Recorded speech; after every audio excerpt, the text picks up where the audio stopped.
Welcome once again to Lehto's Law. Here's Steve Lehto.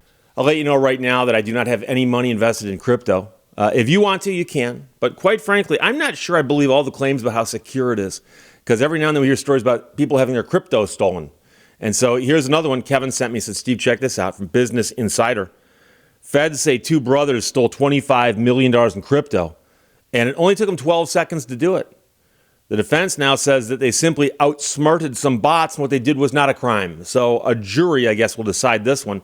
Federal prosecutors allege the two MIT-educated brothers pulled off a cryptocurrency heist, stealing $25 million in a first-of-its-kind fraud scheme.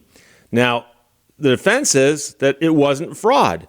All they did was outsmart some predatory automated trading bots. And in the dog-eat-dog wild west of crypto trading, it was fair game, not fraud. So that's what they say, and they're going to argue that when this case heads to trial in Manhattan federal court right about now. If convicted of the conspiracy, wire fraud, money laundering charges against them, the brothers face a maximum sentence of 20 years in prison for each count. And they point out that they're both highly educated in math and computer science. The trial comes amid efforts by the current administration to bring more order to the cryptocurrency world, including through new regulations, bringing order to cryptocurrency. Prosecutors say the pair's 12-second theft in April of 2023 was meticulously planned over at least 3 months, right down to their online searches for how to wash crypto and top crypto lawyers. One search they did was money launder statute of limitations, misspelling the word statute, but that's okay.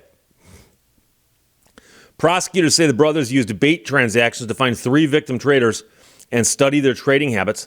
They then lured the victims' trading bots into a carefully set, fast-acting trap.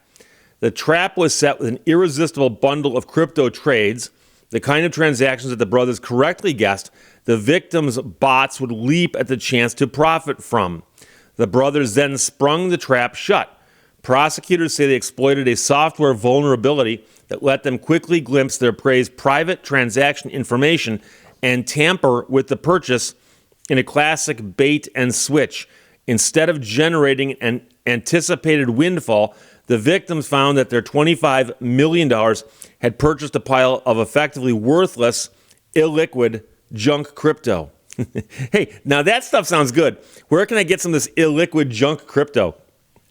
Along the way, prosecutors say the brothers hid their own identities and the location of where the crypto went through a web of shell companies' crypto addresses and foreign crypto exchanges.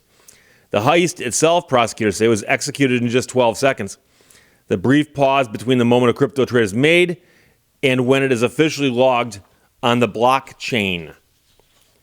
Using specialized skills developed during their education as well as their expertise in cryptocurrency trading, the brothers exploited the very integrity of the Ethereum blockchain, prosecutors said in a 19-page indictment. The brothers manipulated and tampered with the process and protocols by which transactions are validated and added to the blockchain, the indictment alleges. In so doing, they fraudulently gained access to pending private transactions and used that access to alter transactions and obtain their victims' cryptocurrency. The brothers' lawyers have told prosecutors they're not interested in even considering a plea. Prosecutors revealed at a hearing on Thursday. Instead, the defense set to push back hard against the prosecutors' allegations at trial before a jury. There's no central authority governing the blockchain, says the attorney who represents the elder brother, speaking to U.S. District Court Judge Clark during oral arguments in June. There's no government regulations. Instead, economic incentives guide parties' behavior. Prosecutors, he said, are alleging conduct that the government has never sought to criminalize, he argued, including taking advantage of a software vulnerability or using a crypto transaction as bait.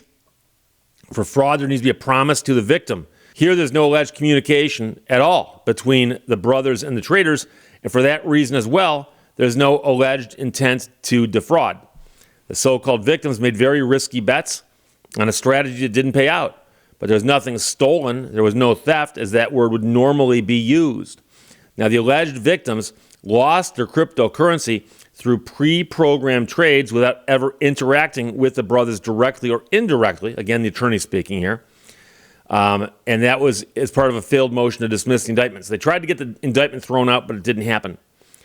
But the attorneys wrote, before this indictment, no Ethereum user would have understood that thwarting a predatory attempt by bots engaged in market manipulation could lead to criminal charges.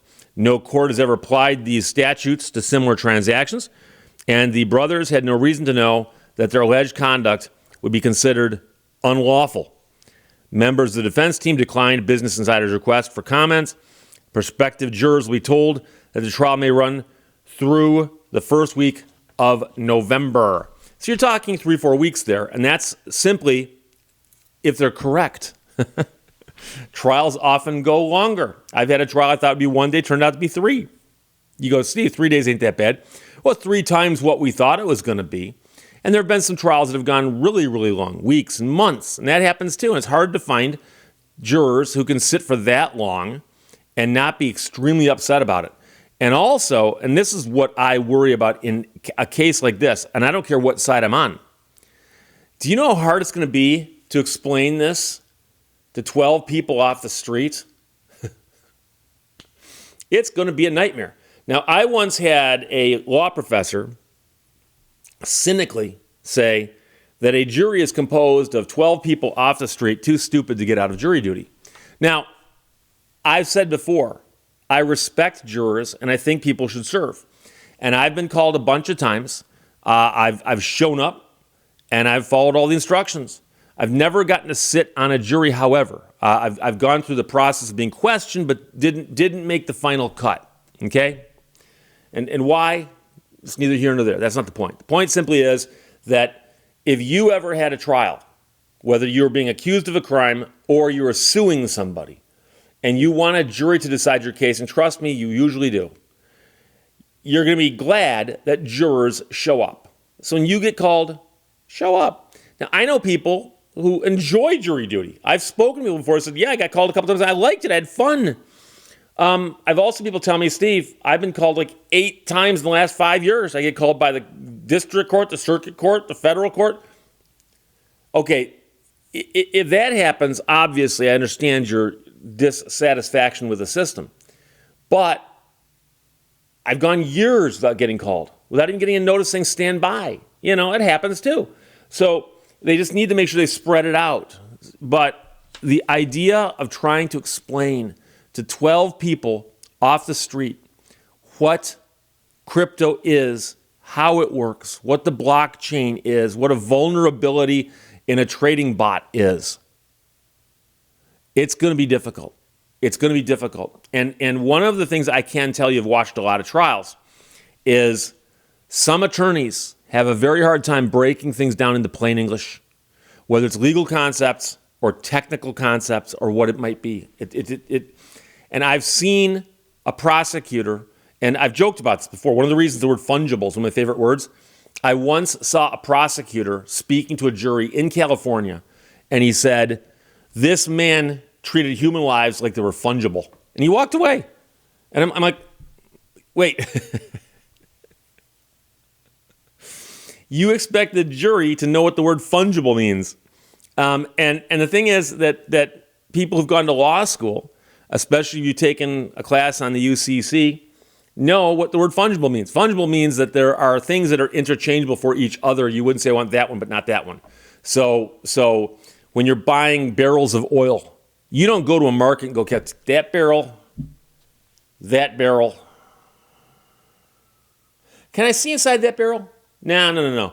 Let me taste that. No. You order barrels of oil. It's the same way you go to a gas station, you get gallons of gas. You don't pick and choose which. No. You know, I'm about to put that thing in my car, but I want to pick the gallons that go in. No, gallons of gas are fungible. Barrels of oil are fungible. Human lives? You wouldn't think so. But the prosecutor alleged the bad guy thought that human lives are fungible. And the jury's sitting there going, fungible? Fungible? Is that a cross between the word fun and dirigible? Not quite. No, it's not. So it wouldn't be a fun dirigible. Fungible. So I've seen prosecutors and defense attorneys who cannot cannot explain things. And so pick one of the most complicated things in our society today that is simply the inner workings of crypto. And here's the thing. Confusion can cut both ways. If the jury doesn't understand crypto at all, they might just go, well, the prosecutor must be, they must know what they're talking about. They're the prosecutors. And a defense attorney might be able to get a jury to go, I don't understand any of this. How can it be illegal? So who knows? We'll see what happens. But the trial is slated to start this week. Kevin, thanks for sending it from Business Insider. The feds say two brothers stole $25 million in crypto in 12 seconds. The defense says that they merely outsmarted the bots. Questions or comments? Put them below. Otherwise, talk to you later. Bye-bye. Thank you for watching Lehto's Law. You never know how strong you are until being strong is your only choice.